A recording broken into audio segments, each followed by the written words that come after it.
E quanto às fases de aprendizagem? Eu dentro do meu método, eu passo bastante exercício de mentalização, de visualização, meditação.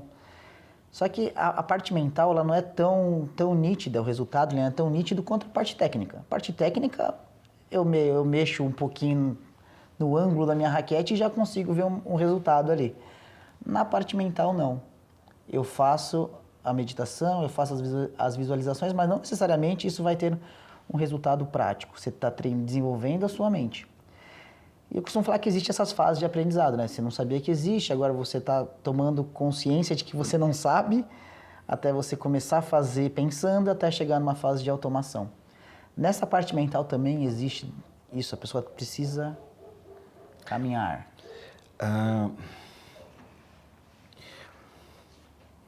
Sempre que a gente diz assim, eu criei um hábito, então nós temos dois neurônios que se encontraram e criaram uma experiência.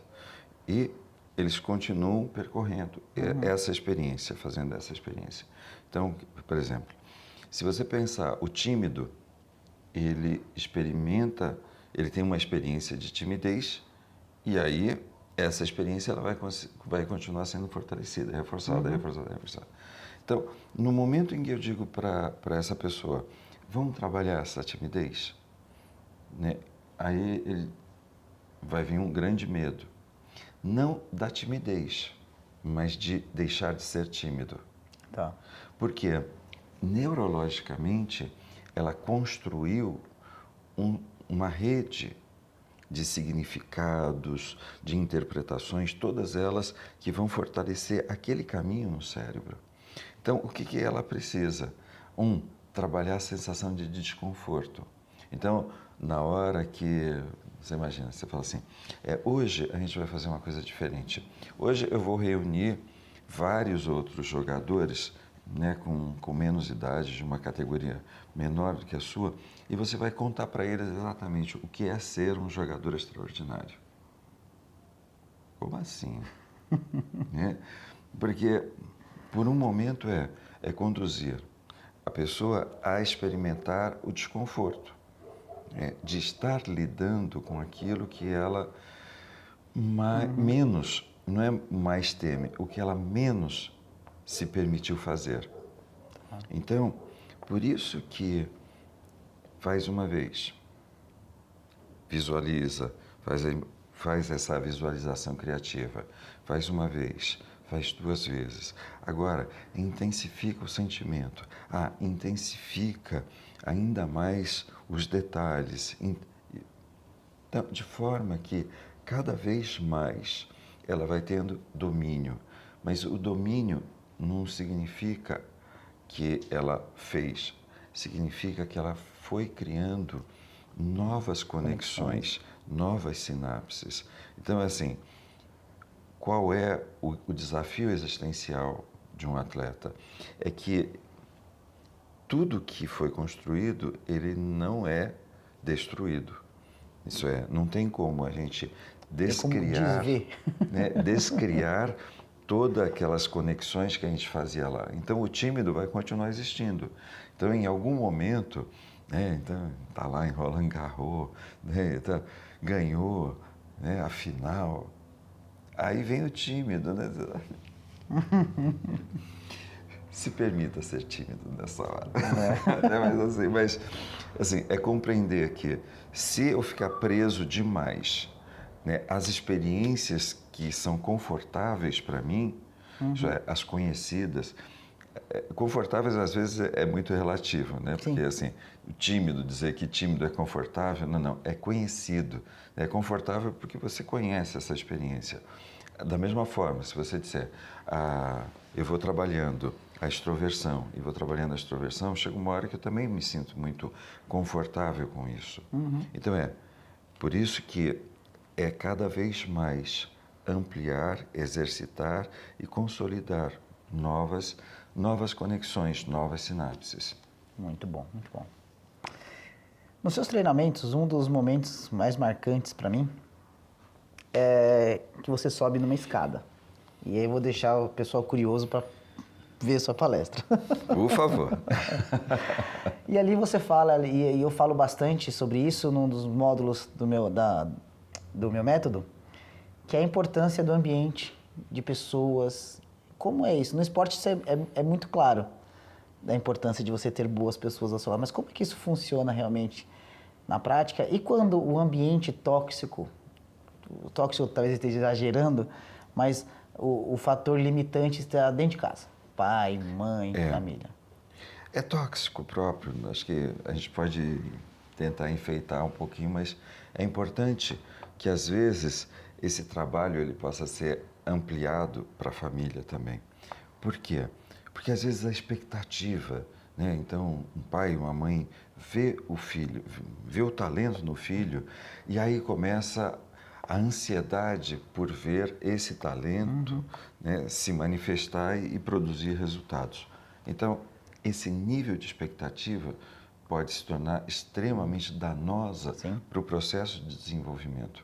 Então, é muito importante que aconteça uma coisa que eu costumo, que é exatamente isso. Eu pego uma escada e bem alta e aí eu digo assim, aí eu fecho ela e aí eu digo, a primeira coisa que nós temos hoje é um cenário que é o seguinte, a nossa escada não abre e não tem parede para a gente apoiar. E aí eu pergunto, se você tivesse que subir lá em cima, o que é que você precisa? Aí as pessoas dizem assim, apoio. Aí fazem, gente, legal. Então você precisa desenvolver muito a sua competência de comunicação, de relacionamento, de envolver pessoas, né, de trazer as pessoas para junto de você, de se fortalecer, de você ter gente do teu lado que o tempo todo né, esteja exatamente te jogando para cima, te valorizando, te fazendo se sentir cada vez mais você, que você pode ser você. E aí eu falo assim, ok, agora, então aí eu chamo as pessoas seguram a escada, aí eu digo assim, agora vem a parte das estratégias, as competências cognitivas. Então é essa hora que o treinador, né, então é muito importante para você desenvolver o quê? As estratégias, conhecimento, desenvolver essa visão estratégica, de abrir os seus horizontes, possibilidades. Aí eu falo assim, bom, eu vou subir por um lado, fazer um pole dance lá em cima e desço pelo outro lado da escada. Ele é louco, ele faz isso mesmo. E aí, quando está tudo pronto, aí eu falo, o que falta agora? Né? Aí o pessoal fala assim, coragem. E ninguém vai te colocar no topo da escada. Se você não acreditar, se você não estiver confiando, e se você não se sentir merecedor de estar lá no topo, você não vai dar o passo, você não vai subir. E quando você não subir, você vai perceber que a última competência, a competência produtiva, você não vai fazer o que precisa ser feito. Então, para você subir, você precisa desenvolver uma competência pessoal. Com toda certeza, esse cara pode te ajudar um monte, né? A desenvolver exatamente isso, assim, a acreditar, a ter uma confiança inabalável em você mesmo. Isso faz toda a diferença, né?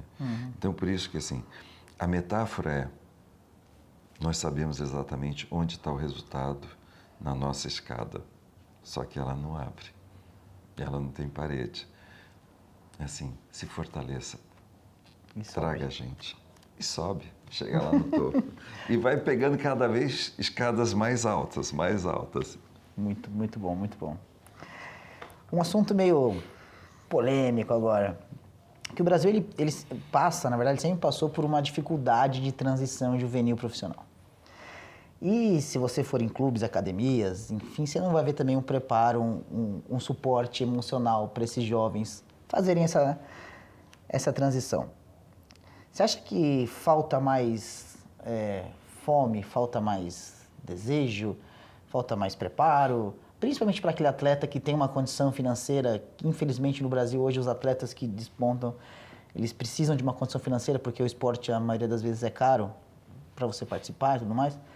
Você acha que falta essa fome? E você acha que o brasileiro também, já fazendo duas em uma, ele sofre o estigma de ter que ser o novo Guga, de ter que ser o Senna, nas minhas palestras tem gente que sempre pergunta, e o Belucci? E o Barrichello? Você acha que esses caras, faltou preparo mental para eles? O ponto é que a transição, ela se a gente pegar a trajetória acadêmica de uma pessoa, você vai ver que parece que ela vai indo até o ensino médio, né, terceirão, tá, na boa, tá. Aí chega um momento que ela diz assim, agora é para valer. Agora vem Eu tenho que decidir. um processo seletivo, você tem que decidir. Pô, agora você tem que ser profissional. Pô, agora você vai ter que tomar conta, assim, de uma carreira. Ah, você vai ter que tomar conta de uma trajetória. Nesse momento, muita gente vai fazer opções muito mais fáceis.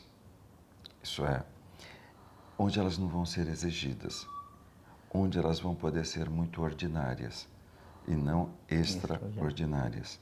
Então, a diferença, muitas vezes, é que quando você está ali, infantil, juvenil, júnior, tal, e aí você começa a perceber que o nível de pressão começa a aumentar.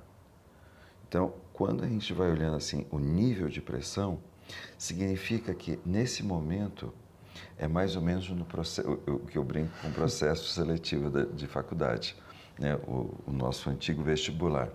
Quando a gente fala assim, tem 100 vagas, assim, tem 100 pessoas para cada vaga. Aí você olha e você fala assim, bom, é o seguinte, 60 delas vai perder para o medo delas. Então, são 40. Né? Dessas 40, pelo menos 30 vão estar despreparados. Vai sobrar 10. Então, agora, você tem que competir verdadeiramente com 10. Agora, você efetivamente tem que trabalhar duro, muito duro, para ser exatamente o número 1 entre 10. Por isso que o processo seletivo, se a gente olhar e falar assim, nossa, no Brasil, quantos garotos começaram a jogar tênis, né?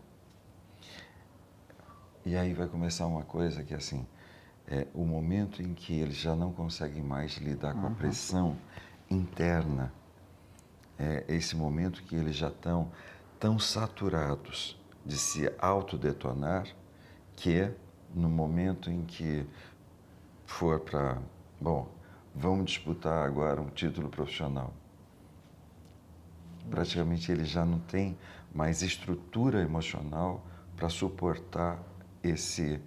Então, a gente brinca, né, que é muito gostoso quando você vai vendo os campeonatos juvenis, né?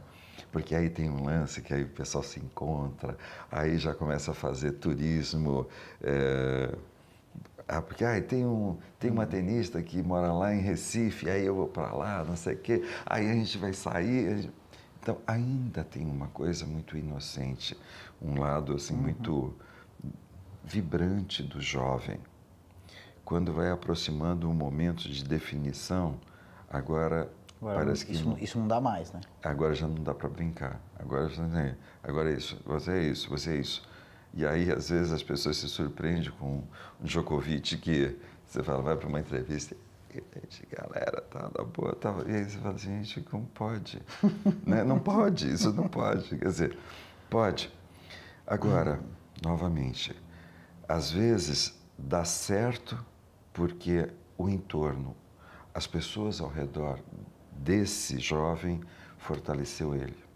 Entendi. Foi assim, não foi nem o ambiente do clube, não foi nem o treinador, não foi, não, assim, foi o núcleo familiar que fez com que ele se fortalecesse, né? O processo de compreensão, o processo de acolhimento, o processo de ajudar a vislumbrar o resultado que ele desejava, né? De fazer com que ele desenvolvesse essa confiança. Ok. Aí você fala, nossa, deu certo. Né? Então, não é? É que isso, teoricamente, a família, a comunidade, ela poderia estar oferecendo isso para a gente, se ela não fosse tão desequilibrada. Né? Sim. Então, aí o que faz com que muitos atletas, muitos jovens, precisem de profissionais como você, né? Que faça exatamente o quê? Um processo de estruturação, um processo de acolhimento, de amparo, muitas vezes. Sim, Né? sim. Que assim, é fazer com que eles se sintam amparados, é fazer com que essa pressão interna diminua para que ele possa lidar com a pressão externa. Então, isso acontece de monte no tênis. E é incrível, né? Porque as pessoas falam assim, puta, mas no futebol isso também acontece. Acontece numa intensidade infinitamente maior do que no tênis, pela quantidade de jovens Sim, que sim. são revelados todos os anos. E aí eu digo, tem muitos Pelés Que são que poderiam ter se tornado efetivamente grandes jogadores, mas esse garoto que poderia ter sido um novo Pelé, ele foi detonado. Ele foi detonado e ele não conseguiu segurar essa onda. Então, é quando esse jovem ele passa o tempo todo tendo que ser um personagem, tendo que ser um personagem. Então é gostoso quando você vê que, né, muitos atletas que realmente estão aí sendo referência, acima de todos eles são eles. Sim. Aproveitando e eu fazendo uma provocação, e o Neymar? Você acha que faltou para ele esse preparo? Você acha que falta alguém hoje? Você tem o seu livro, né, O Poder do Carisma, que eu acho que falta um pouco para ele. Eu acho que, assim, eu acho que as pessoas têm sido muito duras com o Neymar. Às vezes eu costumo dizer, né, que assim, eu estava dando uma entrevista e aí eu estava falando isso, né? Se a pessoa que está detonando o Neymar se colocasse por um minuto no lugar do Neymar, né, ele compreenderia do quanto injusto essas críticas foram. É aquela coisa, né? Às vezes é aquilo que eu estava comentando antes, né? De como o torcedor, o comentarista, ele se sente no direito de detonar a pessoa. Se o Neymar tivesse caído e tivesse feito 3, 4 pênaltis e ganhado a Copa, né, e se levantar, e aí todo mundo teria hoje uma definição diferente do Neymar. Mas o Neymar continuaria sendo exatamente esse jovem que Que tem os seus erros, seus acertos, uma pessoa normal. Esse é o ponto, né? Assim, quantas pessoas conseguiriam sair de uma cirurgia, um pós-operatório, um trabalho de recuperação e fazer essa transição e entrar para disputar o maior evento da Terra? E aí você olha e você fala assim, e é incrível, né? E aí você vai olhando que os comentaristas detonaram, mas os jogadores defenderam o Neymar. Porque sabe, né? Porque sabe exatamente. E aí quando a gente olha, você fala assim, é incrível, né? Eu admiro muito o Neymar pela capacidade de suportar tantas coisas insuportáveis. Né? Às vezes você fala assim, gente, quanta besteira as pessoas se permitem falar, né? Eu lembro que ele mal tinha chego no Paris Saint-Germain, aí ele teve um problema, Neymar já está saindo do Paris Saint-Germain, e aí já está dentro.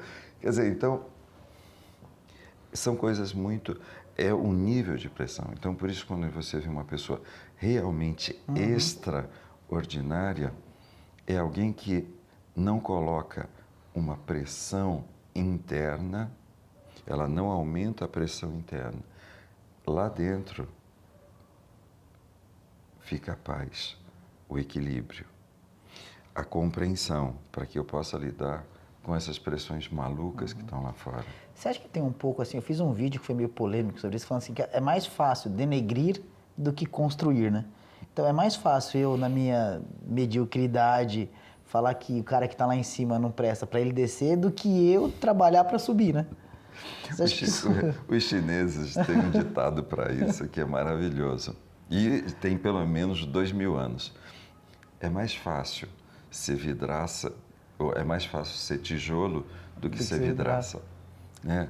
É muito fácil você pegar o tijolo e arrebentar uma vidraça. O duro é você ficar em exposição. Né? Você escolher estar em evidência.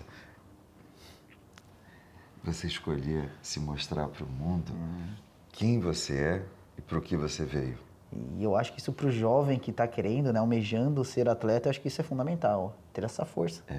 De que vão te criticar, vão falar de você, porque é mais fácil falar do que ser você. Então você vai ter que lidar com isso. É incrível, né? A gente falou do Belucci. Putz, quando a gente olha, né, você fala, parece que o cara faz 10 coisas incríveis e deixa de fazer uma. E aí o pessoal vai detoná-lo por essa coisa que não fez. Então, assim, eu diria assim, poderíamos fortalecer, ok, sim, mas é muito importante que a gente possa sempre partir de uma coisa, né, do valor e da qualidade do ser humano, para que a gente possa fortalecer exatamente o ser humano, para que esse homem, essa mulher forte possa exercer o seu talento. Então, por isso que eu admiro também o Cristiano Ronaldo, que aí você olha e você fala o poder da determinação. Então você vê que ele mentalmente é uma pessoa muito forte, é uma pessoa que já passou por muitas situações difíceis, duras e, ao mesmo tempo, você vai ver que é uma pessoa que se entregou de corpo, alma, para ser quem ele é. Isso é, o atleta, ele treina a exaustão. E o Cristiano Ronaldo me faz lembrar o Pelé. O Pelé era o cara que treinava mais do que todos os outros. Né? Eu passava pela Vila Belmiro e ficava olhando o treino, e o Pelé ficava sempre treinando mais, ou ele ficava treinando falta, uma jogada, um drible. E aí, na minha cabecinha, eu dizia assim, pra quê? O Pelé já é o Pelé.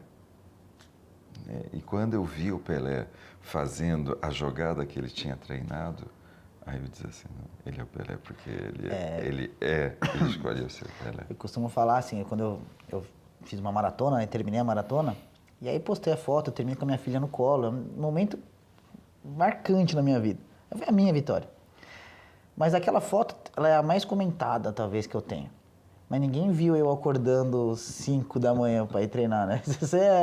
Acho que é essa relação, né? Tipo, ninguém vai ver você lá. E aí que acho que é a grande vitória, né? Do cara que entende isso. De que a maior vitória vai ser no momento que não tem ninguém olhando. Exato. E ali você vai se destacar. É sempre ter essa compreensão, né, de que tem algo a mais que você precisa dar para você conquistar. Sim. Então, o ato de se entregar, de se doar, aquilo que você deseja, é o que permite você estar recebendo. Né? Você está tendo esse retorno. Então, às vezes as pessoas dizem assim, pô, mas quanto que você ganhou sendo assistente de fulano, beltrano, ciclano? Eu falei, não ganhei um tostão. Absolutamente nada. Aí então por que você vai? E hoje para mim é muito claro, né? Eu sou quem eu sou hoje, graças a tudo aquilo que eu me doei para viver, para experimentar, para aprender com essas pessoas. Então é assim, cada momento, né, que você se dedica para você pega a bola, vai lá para o paredão, bate. Assim, não é que você está aprendendo mais da raquete, não é que você está aprendendo mais da bolinha, não, é que você está aprendendo mais de você mesmo. Né? Você está se sentindo mais dentro daquilo que você faz. Então, quando você vai percebendo que isso vai te dando mais domínio de você, né? Você sabe exatamente quando você vai acertar a bola. Parece que tem uma sensação que já está antecipada, né? É isso que a gente aprende quando a gente se entrega. Então, para a gente chegar nos 42, nos 600 e já está, né? 42 quilômetros, 700 de uma maratona, aí você fala, é que precisou ter feito pelo menos 10 quilômetros todos os dias, né? É uma entrega, uma dedicação para você conhecer o teu corpo dentro desse ritmo, como você pode ir além desse limite. Quer dizer, a gente vai se conhecendo onde?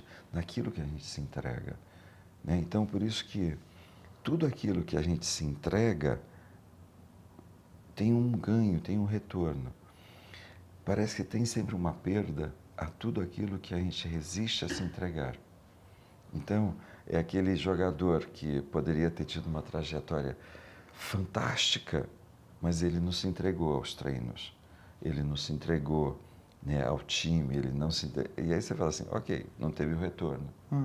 Né? Então, assim, é legal a gente poder perceber exatamente isso, né, que a conquista, né, ela nasce exatamente de você ter conquistado alguma coisa antes. Sensacional. Du, o seu livro O Poder do Carisma, este livro, você fala o quanto isso a gente consegue desenvolver, né, o carisma, e quanto isso vai trazer mais resultado para a nossa vida. Você pode fazer uma correlação disso com o esporte? Um pouquinho além de até agora, para a gente avançar, ir além do esporte com a vida? Porque muita gente às vezes acha que o esporte é só esporte, é só meu hobby, ele não é tão importante. Que você consegue fazer essa correlação? É quando você compreende que tudo aquilo que você faz ou vai ser alguma coisa muito centrado só em você ou centrado no mundo. Você pode fazer tudo focado só no teu benefício ou no teu benefício e no benefício maior. Carisma, o significado é exatamente servir, né? E aí você vai ver que caris também vem das deusas gregas, que eram as deusas das graças, né? A beleza, a harmonia, o equilíbrio. E aí você olha e você fala assim, e todas as pessoas, quando elas escolhem, né, se doar, se servir, servir a algo, a alguém, elas começam a desenvolver uma vida cheia de graça. Aí você fala, como assim? Quando você pega, por exemplo, um Pelé, você fala, pô, o cara é carismático, né? Por quê? Porque, de repente, ele aparecia tocando violão, ele ia fazer uma visita no hospital, aí ele aparecia no programa, aí aqui você fala, pô, é um jeito, ok. Mas quando ele entrava em campo, ele sabia como traduzir um jogo em um sentimento de realização para o torcedor. Então era aquele momento que ele sabia exatamente que aquilo que ele fazia gerava um benefício, um sentimento muito positivo para muita gente. Aí você pega assim, você fala, então, ok, Papa Francisco. Aí você pega o Papa Francisco e você fala assim, cara, né, tem umas horas que ele sai, vai para um hospital de criança, de idosos, e de repente ele senta na mesa com um monte de presidentes. Aí você fala, uau. Aí depois você pega um Mandela. Para quem assistiu Invictus, vai compreender a trajetória do que ele fez com o rugby em termos de desenvolver o carisma. Isso é, não era um jogo hermético, não era um jogo para uma minoria. Era um momento em que ele vai e ele fala, né, ele pede para o capitão que eles representem a África do Sul, que eles sejam a África do Sul. E é esse momento que eles vão, interagem nas comunidades, nas favelas, nos guetos. E aí, de repente, você começa a perceber que cada jogador começou a ter um compromisso não só de ganhar uma partida, mas de servir a um bem maior, a um país, uma comunidade. Então, A família, né? Pode ser a família, pode... o Isso. núcleo pode ser o país, pode ser a família, pode ser o bairro, Isso. mas que Então, tem essa relevância. quando você vai percebendo exatamente que tem um sentido, tem um significado maior, então, aí é essa hora que você diz assim, nossa, que pessoa, né, brilhante. O jovem francês Mbappé, né? Mbappé. Aí você fala, toda a premiação vai para um hospital, né? Você fala, sabe? Aí você diz o quê? Né? É exatamente um hospital do bairro, do quarteirão, do bairro, né, que ele viveu, cresceu, e aí ele diz, eu quero devolver algo para vocês. Né? Então, aí assim, a gente vai percebendo que esse sentimento de deixar a vida com graça, não é uma vida sem graça.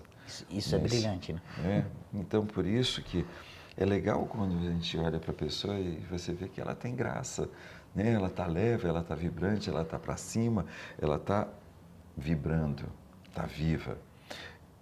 E quando você vê uma pessoa sem graça, né? Ela está fechada, ensimesmada, né? Parece que não tem sentido aquilo que ela faz. Então, o carisma é exatamente isso, né? Por um momento ter um domínio de si mesmo, mas a capacidade de você tocar, dar sentido e significado a outras pessoas com aquilo que você faz. E aí, isso é fantástico. Sensacional. A última, pra gente ir já chegando aí, que eu sabia que isso ia ser uma aula, né? Não só uma entrevista. Eu gosto muito de frases, né? E uma das que me marca é o homem se torna aquilo que acredita ser. E tem uma do Walt Disney que eu gosto muito, é que se você pode sonhar, você pode realizar. E eu estou me realizando hoje aqui, conversando com você, e estar hoje, vivendo hoje, ser especialista em alta performance esportiva é um sonho, mas foi isso emergiu mais quando você me disse uma frase num dos treinamentos, que agora já não lembro mais qual deles, já foram tantos, que é... Você me perguntou assim, Dani, você morreria pela sua filha? Eu estranhei a pergunta no momento e falei assim, sim, com certeza. Aí você falou assim, é por isso que você vai viver por ela. Que aí, como disse Martin Luther King, né, se você não descobriu pelo que você morreria, você não descobriu pelo que viver. E aquilo foi muito marcante porque aquilo me deu um propósito de vida. O que você pode deixar essa mensagem aí da importância do propósito para esportistas, para as pessoas agora em geral? É muito importante que a gente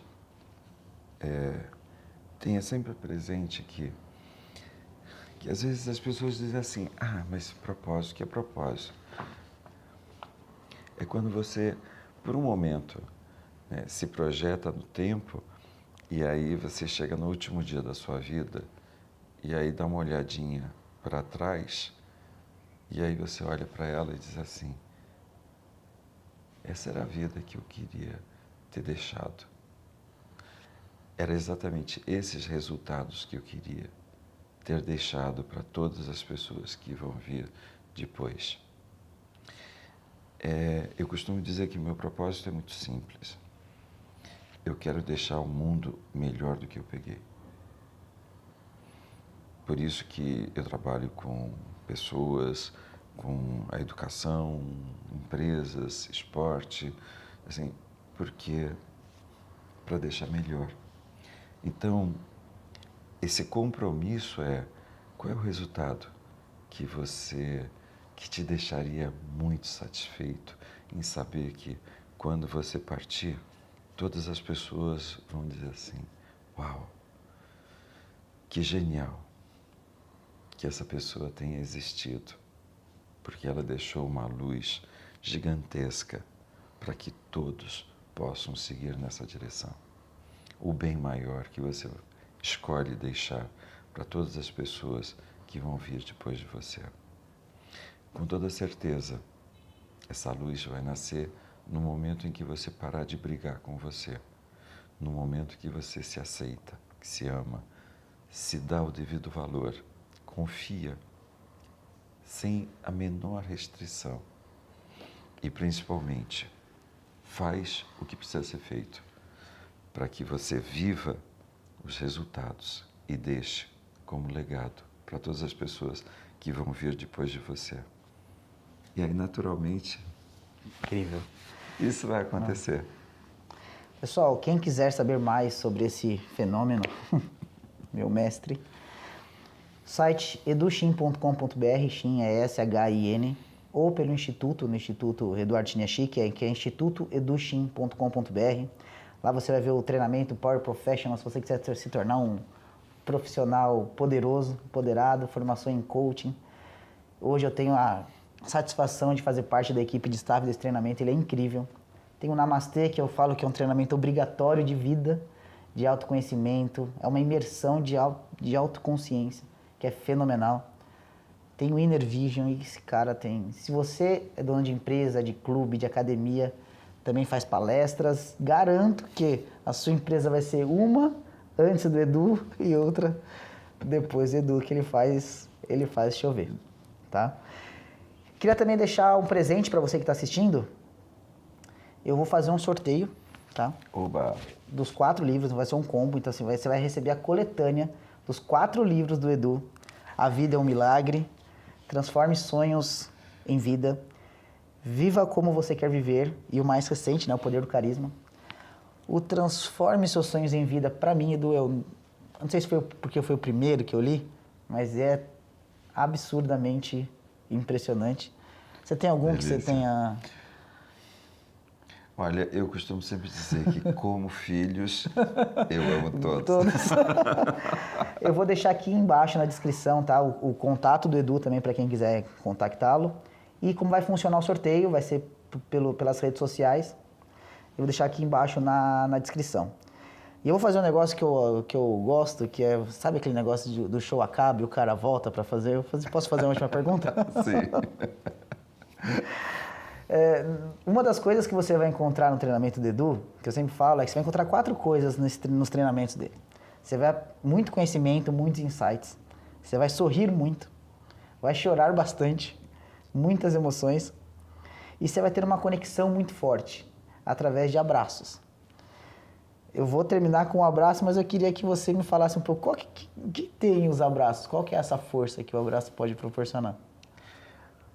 Todo momento, quando a gente fala assim, no esporte, quando você está celebrando um momento assim, realmente memorável, tem um abraço.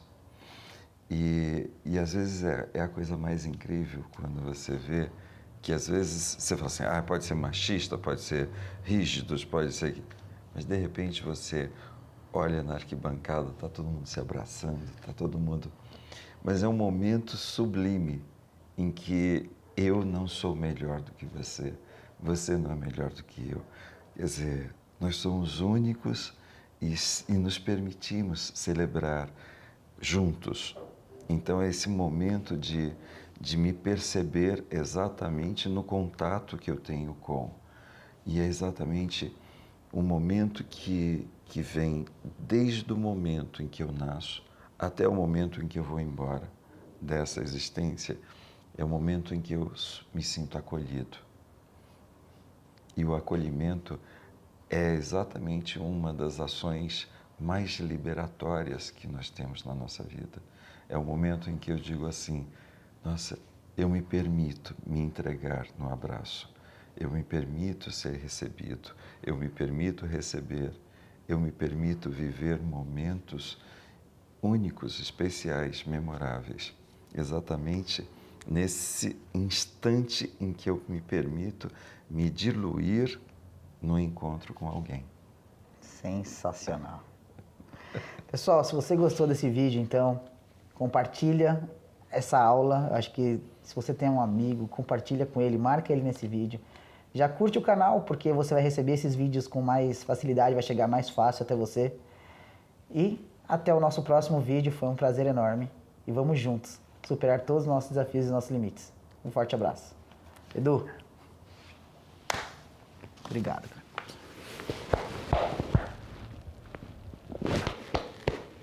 Gratidão. Gratidão. Valeu, Boa. pessoal.